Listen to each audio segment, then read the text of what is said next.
Before we begin Unit 31, here is the answer to the Unit 30 question.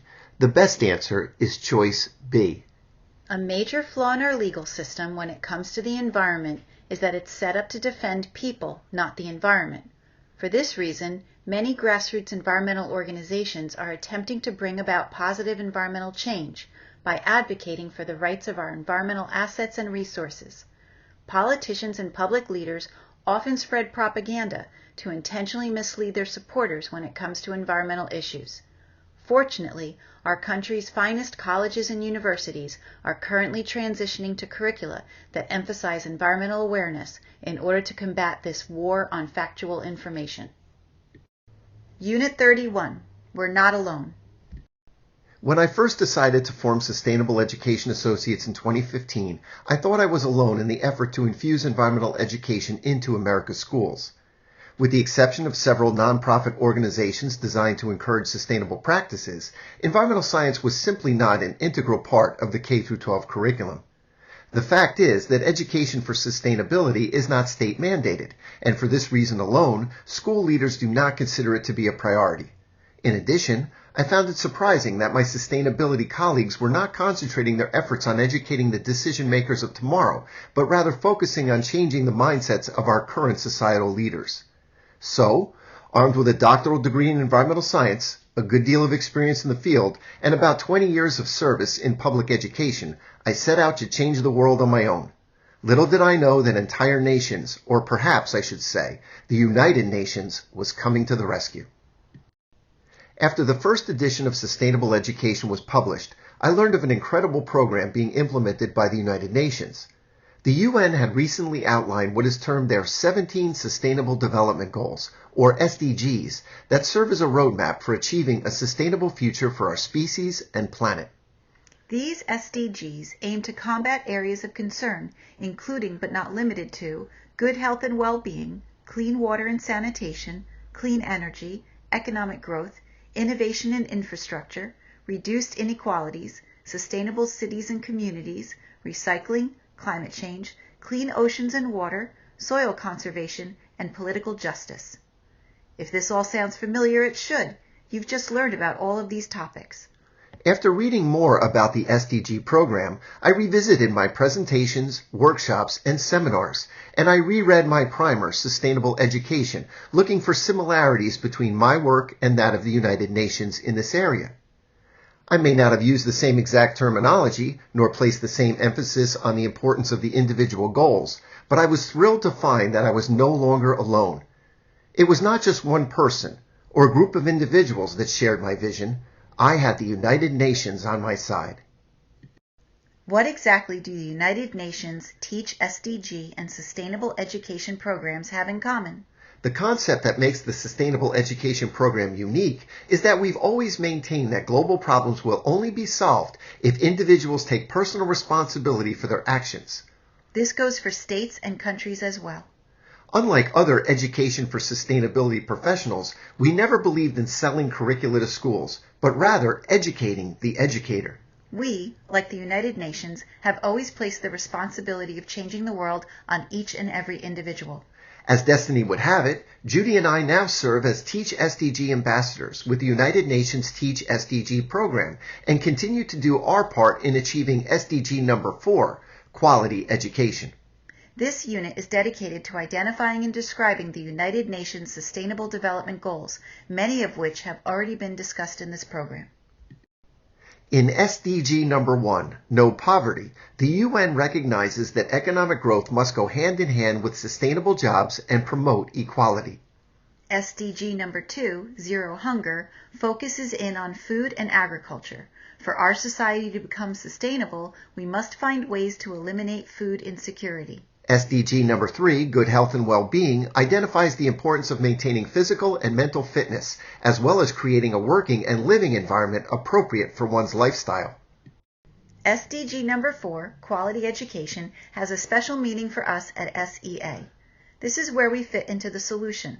Current and future leaders must fully comprehend the personal, social, and global issues facing our species and develop the higher order analytical, technical, and organizational skills required for complex problem solving. To see the relevance of SDG number 5, gender equality, to sustainability, consider the fact that exceeding our natural carrying capacity is the root cause of many of our environmental problems. Gender inequality is clearly one of the major contributing factors to overpopulation. SDG number 6, clean water and sanitation, is something that we take for granted in developed countries, such as the United States, but it is a matter of life and death in other, less developed nations. SDG number 7, clean energy, identifies energy as being central to every major challenge that future leaders will face, as well as the opportunities they will have available to ensure a healthy planet. SDG number 8, decent work and economic growth, maintains that if a society is to be sustained, its people need quality employment opportunities that provide meaningful products or services to their communities. We must remember that humans are not separate from nature and subject to the same ecological rules that exist for all species. As such, each individual must have the opportunity to fill his or her role or niche in a sustainable society. In SDG number 9, Industry, Innovation, and Infrastructure, the United Nations recognizes that sustainable development is only possible if investments are made in infrastructure. SDG number 10, Reduced Inequalities, refers to the need to create universal policies that recognize the importance of disadvantaged or marginalized populations. SDG number 11, Sustainable Cities and Communities, focuses on imagining, developing, and constructing green or eco-cities. Regardless of a teacher's grade level or subject discipline, there are always opportunities to assist future leaders prepare for college and the careers of tomorrow. SDG number 12, Responsible Consumption and Production, involves sustainable resource use as well as feasible, appropriate, and environmentally sound strategies for managing solid and hazardous waste. Climate action, SDG number 13, obviously garners much attention these days.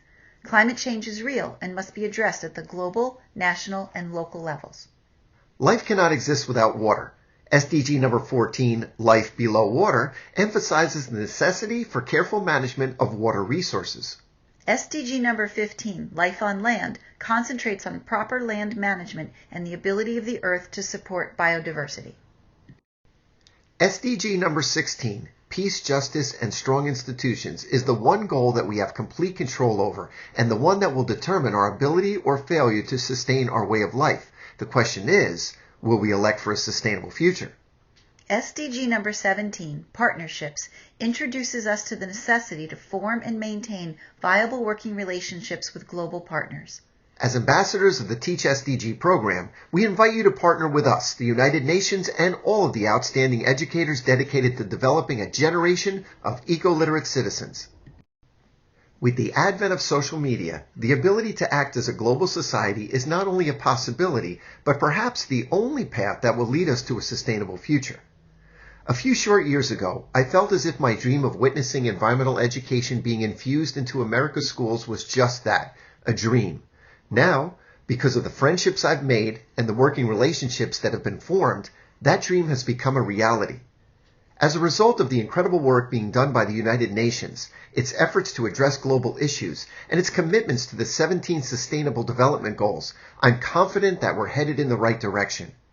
The UN is striving to achieve each of these goals by the year 2030. I, for one, am on board, and with your help, I know that we can get there. Remember, we're not alone. Here is your question for Unit 31. Which of the following statements is false? Choice A. The United Nations has outlined 17 Sustainable Development Goals, SDGs. Choice B. SDGs serve as a roadmap for achieving a sustainable future for our species and planet. Choice C. You've learned about the UN's SDG topics by participating in this program. Or Choice D. The UN is striving to achieve each of the SDG goals by the year 2050. The answer and explanation are provided at the beginning of Unit 32.